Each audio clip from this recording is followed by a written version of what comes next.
Live at 5, this is 13 News Now.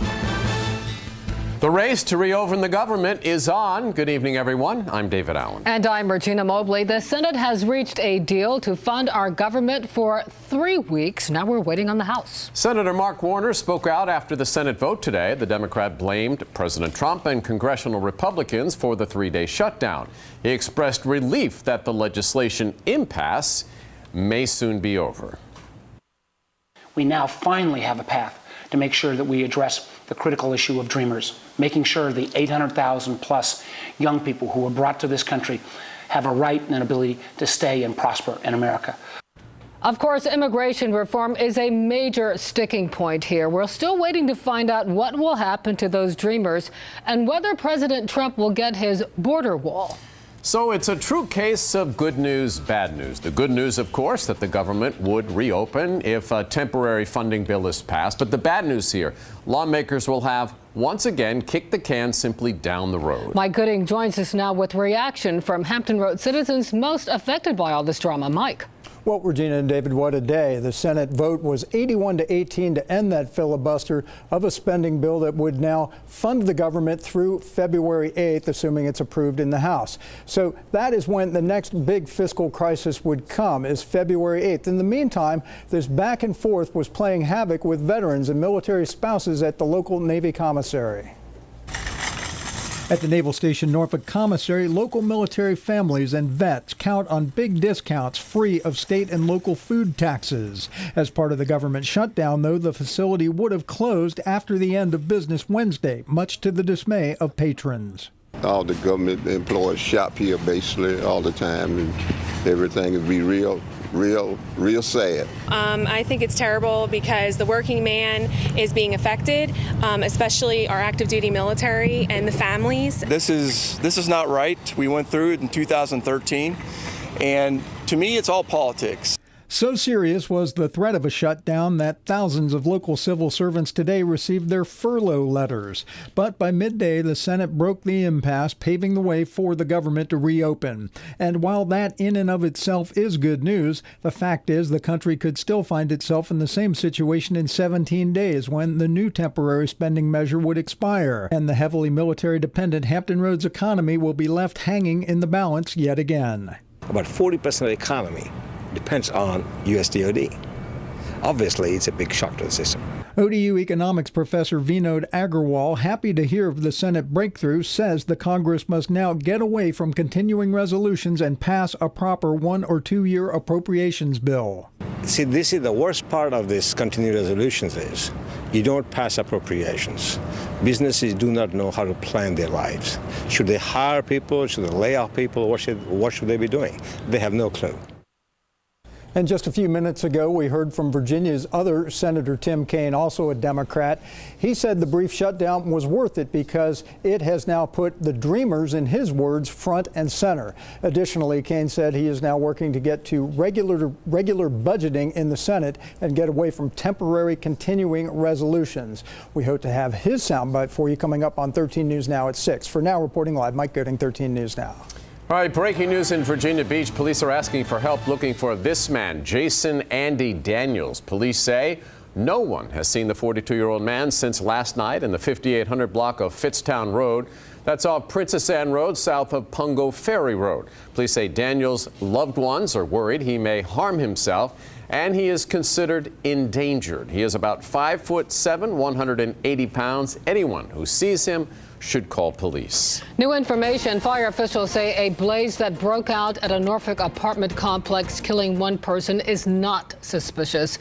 So far, officials have not determined the cause of the fire on Chesapeake Boulevard near Norview Avenue on Saturday. One person who died was found in a second-floor apartment. The cause of that death is unknown. No one else was hurt. A Virginia Beach mother will spend 8 years behind bars for beating her daughter with a baseball bat. The sentence for Andrea Gehring was well above the recommendation of 2 to 6 years. The beating happened after Gehring told her 11-year-old that she was spending a night at a man's house. Then the young girl told Gering's boyfriend about all of that. This was back in November of 2016. After the beating, the girl's hand was broken and she was bruised and swollen all over.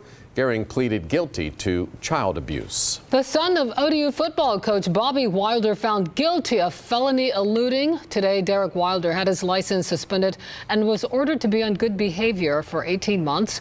Wilder and a friend were arrested in October for riding motorcycles recklessly away from police. GoPro video from the incident shows Wilder going 115 miles an hour on the motorcycle. Developing now after years of back and forth over the love locks on Norfolk's Hague Bridge. A judge says he's going to go down to the bridge and assess the issue himself. It is the latest in the case that went to court today. 13 News Now reporter Stephen Graves is live near the bridge. And Stephen, some claim safety is the issue there. That's right, David. And what we're talking about here are rusted locks like this that people have the issue with. They stick out from the bridge. And now a judge needs to look into whether he wants to appoint a special grand jury to look into safety. If he says no to it, these locks stay. If he says yes, this could go to trial. They're symbols of love. I think it's still fine. It gives a little culture. That some love to hate, though. And today, the battle to get rid of love locks along the Hague Bridge in Norfolk is in court. 5 citizens, now with a lawyer by their side, are acting on an old statute.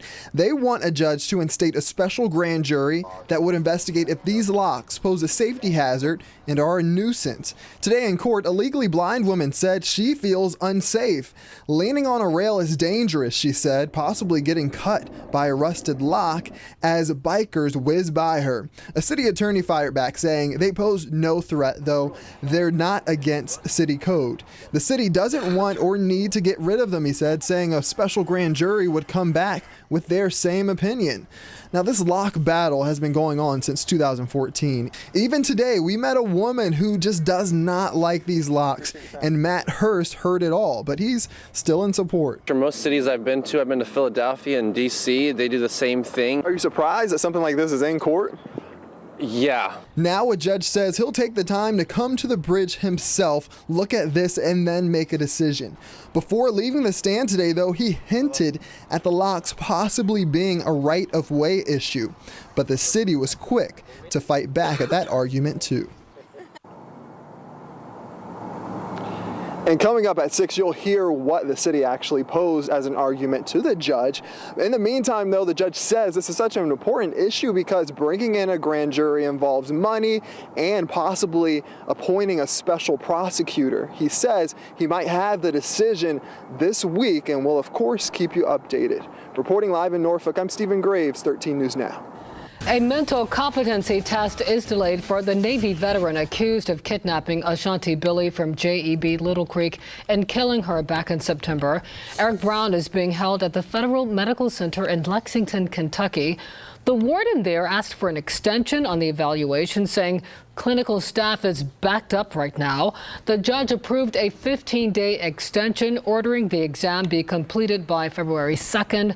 The final report is due a month after that to help determine if Brown is fit to stand trial. Tomorrow, Richmond Appeals Court expects to hear arguments in a case concerning the 2002 D.C. sniper shootings. Then 17-year-old Lee Malveaux was convicted in the shootings that killed 10 people. He received 4 life sentences without parole in Virginia. Last May, a judge threw out those sentences after a U.S. Supreme Court decision found mandatory life sentences unconstitutional for juveniles. Now, Attorney General Mark Herring is appealing. Malveaux's accomplice was executed in 2009.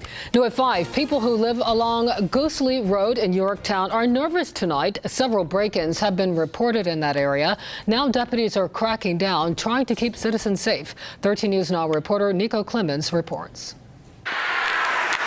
It's scary. Neighbors on edge. It is scary because they're right across the street from me. I'm surprised I didn't even hear it. Deputies say thieves are targeting homes on Goosley Road in York County, forcing their way inside and stealing whatever they can get their hands on. Come on, Colton. Amy Dillman lives on Goosley Road. She's concerned and surprised at the same time.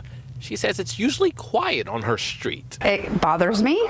because I usually am home all day long. So if somebody was breaking in my house as I'm here, it makes me kind of nervous. Officials say the burglar or burglars hit at least 2 homes a week ago, both on the same day. Neighbors are even warning each other on social media. It's a quiet area. You would think that, but that's probably why they're scoping it. As deputies search for whoever is responsible, Dillman is staying ready. If they do, I have a gun, so.